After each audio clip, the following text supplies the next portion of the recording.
Derrière les palmiers et les complexes hôteliers, une autre Floride brûle sous le même soleil. Des camping-cars en panne bordent des parkings où même la police n'ose pas s'aventurer. À l'intérieur, des familles, des vétérans, des gens qui avaient un logement il n'y a pas si longtemps. Ils sont cachés à la vue de tous, survivant sous la chaleur, tandis que l'État détourne le regard. Ce n'est pas un accident, c'est artificiel. Et une fois que vous aurez compris comment, vous ne regarderez plus jamais la Floride du même œil. Ce qui se passe? À l'heure actuelle, à l'ombre des complexes hôteliers de luxe et des résidences pour retraités de Floride, plus de 19 000 personnes vivent dans des véhicules qu'elles peinent à entretenir. C'est plus que la population de Key West qui dort dans des camping-cars, des vannes et des voitures garées dans des rues où les touristes ne regardent jamais. Pire encore, 72% d'entre eux étaient logés de façon stable il y a seulement 18 mois. Ils avaient un appartement, ils avaient un emploi, ils menaient une vie normale. Puis la catastrophe est tombée. Il ne s'agit pas de ceux qui ont choisi la vie en van ou une retraite anticipée sur la route. Il s'agit de familles qui ont tout perdu dans un système conçu pour les enfoncer davantage chaque jour. Dans les 12 prochaines minutes, vous allez voir ce qui se passe réellement lorsque le loyer grimpe de 400 $ en un an, lorsqu'un vieux camping-car de 10 ans devient votre seule option, et lorsque des quartiers entiers de personnes vivant en voiture disparaissent du jour au lendemain, sans aucun endroit où aller. Vous allez comprendre pourquoi même les forces de l'ordre refusent d'entrer dans certains campements. Et vous allez découvrir la solution qui fonctionne actuellement dans 3 comtés de Floride, permettant aux gens de quitter leur véhicule pour un logement en moins de 30 jours. Mais d'abord, vous devez voir ce que la plupart des gens laissent passer sans s'arrêter. La crise cachée. Ils sont garés sous les ponts de Jacksonville, alignés derrière les parkings de Walmart à Tampa, regroupés dans des zones industrielles à l'extérieur d'Orlando, là où les lampadaires n'atteignent pas. Ce ne sont pas des vacanciers, ce ne sont pas des retraités en pleine lune, ce sont des automobilistes. Et la Floride est devenue leur dernier refuge. Soyons clairs, l'itinérance automobile signifie vivre dans une voiture, une camionnette, un camping-car ou un camion comme résidence principale, faute d'autres solutions de logement. Ce phénomène diffère de l'itinérance sans abri, qui comprend les personnes vivant sous des tentes, dans la rue ou dans des lieux non destinés à l'habitation. Il est également totalement différent de la vie en camionnette, où les personnes choisissent la mobilité comme mode de vie, avec des économies, des revenus à distance et la possibilité de se déplacer librement. Les personnes vivant dans une voiture sont prises au piège. Elles travaillent, mais n'ont pas les moyens de payer leur loyer. Elles sont à 2 doigts de perdre simultanément leur logement et leurs moyens de transport. La version floridienne de cette crise a une saveur particulière. L'économie de l'État repose sur le tourisme, les services et le travail saisonnier. Les salaires n'ont pas suivi. Les loyers ont explosé. Et contrairement aux États dotés de lois sur le droit au logement ou de solides filets de sécurité, la Floride n'offre quasiment aucune protection en cas de chute. Résultat, une population cachée vit à la vue de tous, se déplace toutes les 72 heures pour éviter les remorquages, travaille à temps plein sans avoir de place légale pour se garer la nuit et se fraye un chemin dans un labyrinthe d'arrêtés locaux qui criminalisent le simple fait de dormir. Rien qu'à Miami-Dade, le nombre de véhicules a augmenté de 43% depuis 2022. Dans le comté de Hillsborough, il a doublé. Ce ne sont pas que des chiffres. Il s'agit de familles, de personnes âgées à revenus fixes, de mères célibataires cumulant 2 emplois et d'anciens combattants ayant servi leur pays, vivant désormais dans des véhicules qui, à la moindre panne mécanique, risquent d'être remorqués et écrasés. Voici ce qui différencie la Floride: la chaleur, les ouragans et le manque d'infrastructures. Un véhicule habitable en Californie devient un piège mortel pendant l'été floridien. L'absence de climatisation par 36 degrés Celsius et 90% d'humidité n'est pas un inconfort. C'est une urgence médicale. Et lorsque la saison des ouragans arrive, ces habitants n'ont nulle part où évacuer. Ils n'ont pas les moyens de payer un hôtel. Les refuges refusent de les accueillir s'ils ont un véhicule. Alors, ils se retrouvent sur des parkings, priant pour que leur maison ne soit pas renversée ou inondée. Laissez-moi vous montrer comment quelqu'un finit par vivre dans un camping-car sur un parking en Floride. Ce n'est pas une mauvaise décision. Pour comprendre pleinement ce qui se cache derrière ces affrontements RV, abonnez-vous dès maintenant. Nous exposons le fonctionnement de ce système et les personnes qui luttent déjà pour le réparer. L'écart de coût. Commençons par le loyer. En Floride, un appartement 2 pièces coûtait en moyenne 1 200 $ par mois en 2019.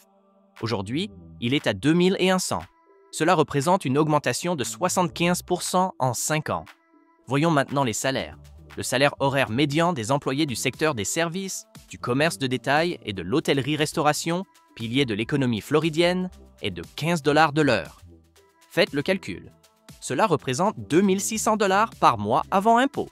Après impôt, environ 2 200. Après le loyer, il vous reste 100 $ pour la nourriture, les transports, les soins de santé, la garde d'enfants, le téléphone et tout le reste.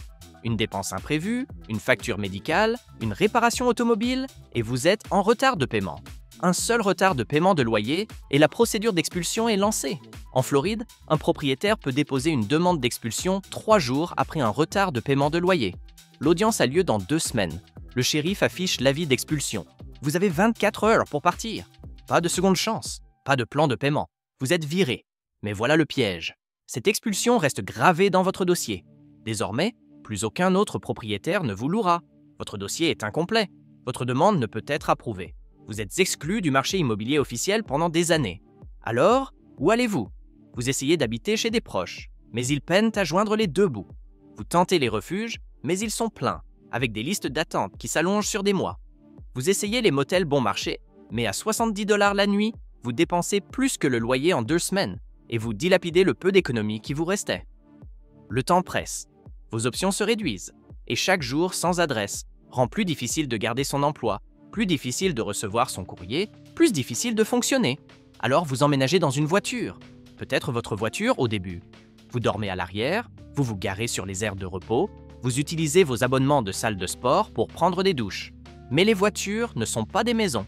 Il n'y a ni salle de bain, ni cuisine, ni endroit où vos enfants peuvent y faire leurs devoirs. Alors vous débrouillez 3 000 $ pour acheter un vieux RV. Il date de 1998. Le moteur tourne à peine, le toit fuit. Mais il a une couchette, un petit poêle et une porte qui se verrouille. C'est chez vous maintenant, le mur d'accès au parc. Sauf que la Floride a une règle. Elle s'appelle la règle des 10 ans et elle existe dans des centaines de parcs de véhicules récréatifs à travers l'État. Si votre véhicule a plus de 10 ans, vous ne pouvez pas vous y garer. Peu importe s'il est entretenu, peu importe si vous êtes désespéré. La règle est absolue. La logique est simple. Les propriétaires de parcs veulent attirer les touristes et les locataires à long terme qui peuvent payer des tarifs élevés.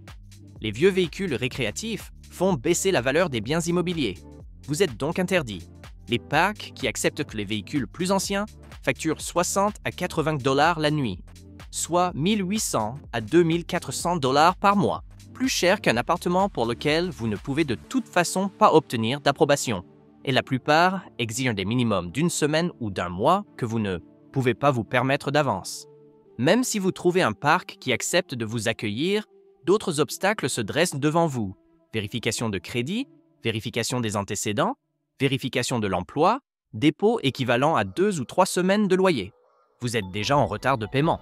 Vous avez déjà une expulsion à votre dossier. Vous avez déjà des dettes en recouvrement. Votre demande est rejetée avant même d'avoir rempli le formulaire. Et voilà ce que personne ne vous dit. Certains parcs annoncent spécifiquement comme étant des résidences pour les plus de 55 ans ou exigent une preuve de revenu de retraite. Si vous êtes un adulte en âge de travailler avec des enfants, vous n'êtes pas admissible. Si vous êtes une jeune famille qui tente de survivre, vous êtes totalement exclu. Vous voilà de retour à la rue, non pas par choix, mais volontairement. Vous commencez à chercher des alternatives. Les campings semblent prometteurs, mais les parcs d'État de Floride imposent des séjours maximum de 14 jours et ils sont souvent réservés des mois à l'avance par les vacanciers. Les parcs de comté interdisent totalement le stationnement de nuit. Les campings privés coûtent entre 40 et 60 $ la nuit, sans possibilité de stationnement longue durée. Vous essayez de demander aux commerçants locaux si vous pouvez vous garer sur leur parking pour la nuit. Certains acceptent pour quelques nuits, puis vous demandent de partir lorsque les clients se plaignent. D'autres appellent immédiatement la police. Vous n'avez plus d'endroit où aller. Le gant de l'application de la loi. Vous essayez maintenant de vous garer pour la nuit quelque part, n'importe où. Mais chaque ville de Floride a des règlements. Stationnement interdit dans les rues résidentielles entre minuit et 6 heures du matin. Stationnement interdit sur les parkings commerciaux pendant plus de 4 heures. Interdiction de dormir dans un véhicule dans les parcs du comté. Enfreindre ces règles vous coûte une contravention. Les contraventions se transforment en amendes. Les amendes impayées se transforment en mandats d'arrêt. Les mandats d'arrêt se transforment en arrestation. Et si votre RV est remorqué parce que vous n'avez pas pu le déplacer à temps, c'est fini. Fin de partie. Dans la plupart des comtés de Floride, les frais de remorquage s'élèvent à 250 $, plus 75 $ par jour de stockage. Si vous ne pouvez pas payer dans les 10 jours, le véhicule est vendu aux enchères ou mis à la casse. Vous perdez votre logement et votre moyen de transport d'un seul coup. Vous vous retrouvez alors à pied, sans adresse, sans moyen de vous rendre au travail et sans domicile fixe. Mais la répression ne s'arrête pas là. Certaines villes ont mis en place ce qu'elles appellent des ordonnances sur la qualité de vie. Ces lois interdisent les comportements associés au sans-abrisme, s'asseoir ou s'allonger sur les trottoirs, mendier à moins de 15 mètres des commerces, entreposer des effets personnels dans l'espace public et se laver dans les toilettes publiques. Chaque infraction est passible d'une amende. Chaque amende non payée donne lieu à un mandat d'amende. Le système transforme la pauvreté en crime et la punition en un piège de l'endettement dont on ne peut s'extirper. Et c'est là que les choses se compliquent. Dans certaines régions de Floride, les stationnements de véhicules ont pris une telle ampleur que les forces de l'ordre cessent de répondre aux appels. À Fort Myers et West Palm Beach, des dizaines de véhicules se regroupent sur des parkings, créant des communautés de fortune. Le trafic de drogue se déroule ouvertement.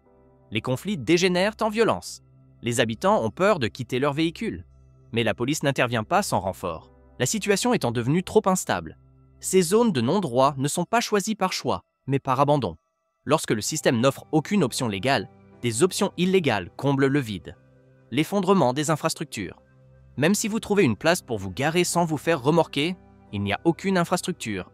Pas de branchement d'eau, pas d'élimination des déchets, pas d'électricité. Vous essayez de vivre dans une boîte métallique sans aucun service public sous la chaleur de la Floride.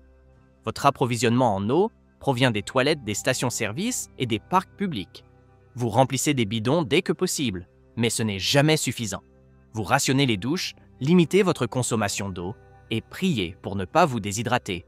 Les déchets s'accumulent parce que vous n'avez aucun endroit où les jeter légalement.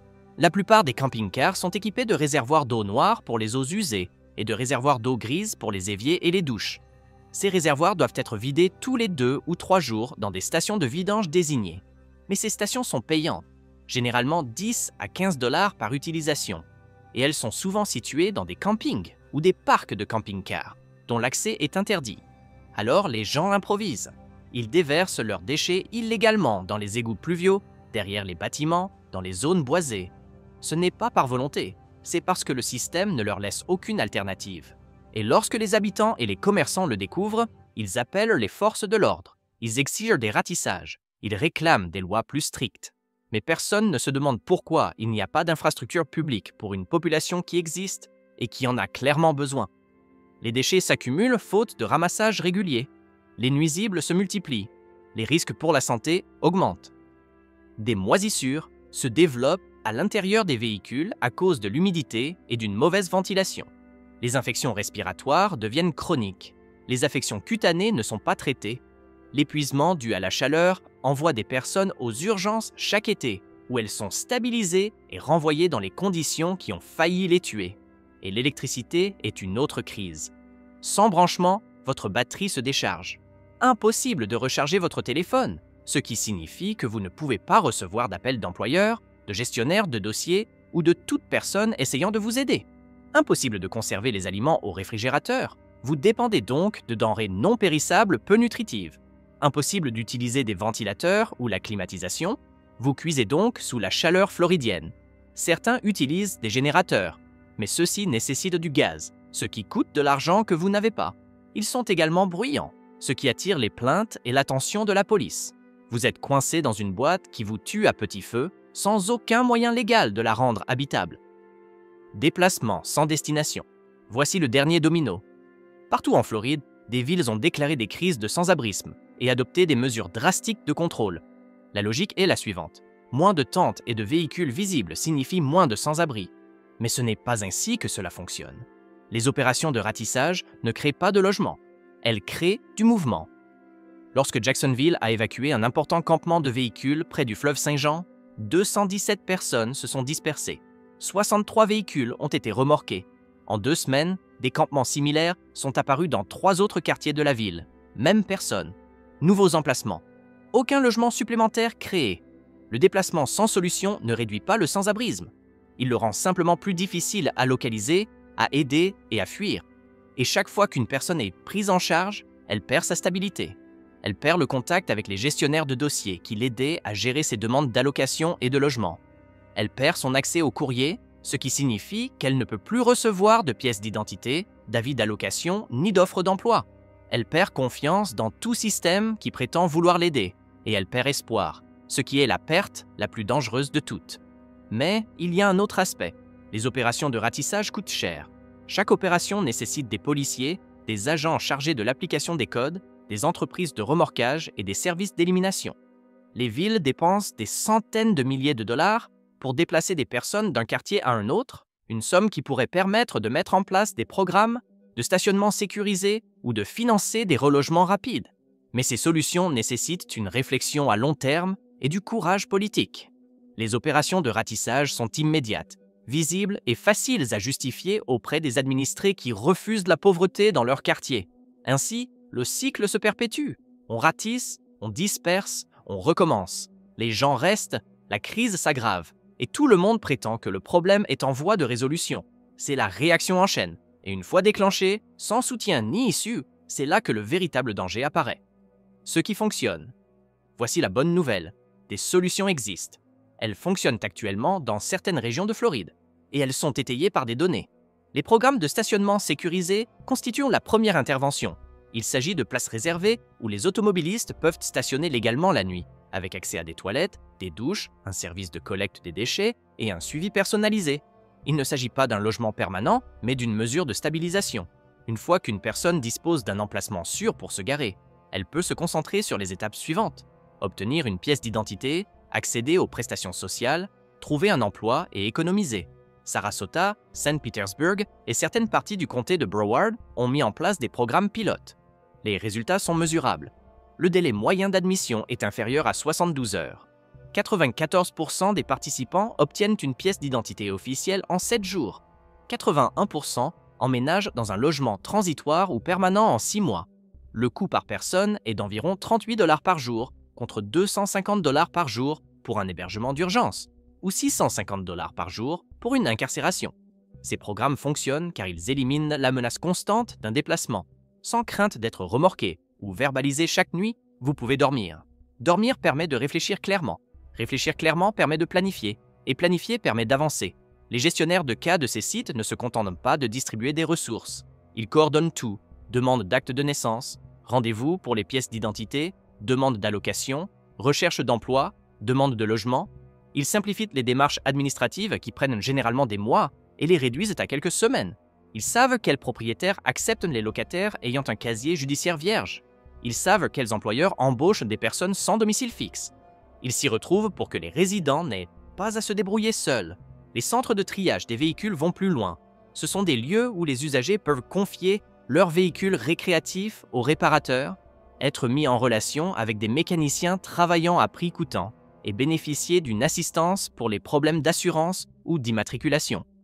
Dans le comté de Pinellas, un programme de triage a aidé 112 automobilistes à remettre leurs véhicules récréatifs en état de marche, ce qui leur a permis d'intégrer des parcs qui les avaient auparavant refusés pour cause de panne mécanique. Quand son véhicule est aussi sa maison, le maintenir en état de marche n'est pas un luxe, c'est une question de survie. Le programme propose des réparations de base comme la réparation des freins, le remplacement des pneus et les travaux électriques. Il collabore avec des écoles professionnelles où les étudiants bénéficient d'une formation pratique en travaillant sur des véhicules récréatifs. C'est un atout pour tous. Les élèves apprennent. Les automobilistes bénéficient de réparations gratuites ou à prix réduit.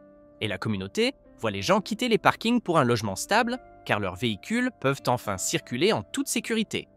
Les programmes Logement d'abord, adaptés aux personnes vivant en voiture, évitent les étapes de transition et permettent aux personnes de quitter leur véhicule pour un appartement, avec un accompagnement complet. Ce modèle est efficace car l'instabilité du logement est à l'origine de presque tous les autres problèmes. Une fois logée, une personne peut gérer ses problèmes de santé mentale, de dépendance, d'emploi, etc. Le comté de Palm Beach a mené un projet pilote logement d'abord auprès de 50 familles vivant en voiture. 43 d'entre elles ont emménagé dans un logement en 60 jours. 38 sont restées logées 18 mois plus tard. Les économies réalisées par rapport aux services d'urgence, aux forces de l'ordre et aux soins de santé ont dépassé 900 000 $ dès la première année. Parlons maintenant des changements politiques qui simplifieraient tout cela. Premièrement, il faut supprimer la règle des 10 ans. Remplacez-la par des inspections de sécurité. Si un véhicule récréatif est structurellement solide, dispose des services publics nécessaires et répond aux normes sanitaires de base, il devrait être autorisé dans les parcs, quel que soit son âge. Ce seul changement permettrait de libérer des milliers de places actuellement fermées aux personnes qui en ont le plus besoin. Deuxièmement, il faut créer un zonage de longue durée pour les automobilistes dans les zones industrielles ou commerciales, où le stationnement de nuit est actuellement interdit. Permettre aux personnes de rester au même endroit au lieu de les forcer à déménager toutes les 72 heures, ce qui nuit à la stabilité et rend la gestion des dossiers impossible. Troisièmement, il faut moderniser les infrastructures, ajouter des déchetteries publiques, des points d'eau et des bornes de recharge dans les zones de concentration des automobilistes. Cela ne favorise pas le sans-abrisme, mais prévient les crises de santé publique.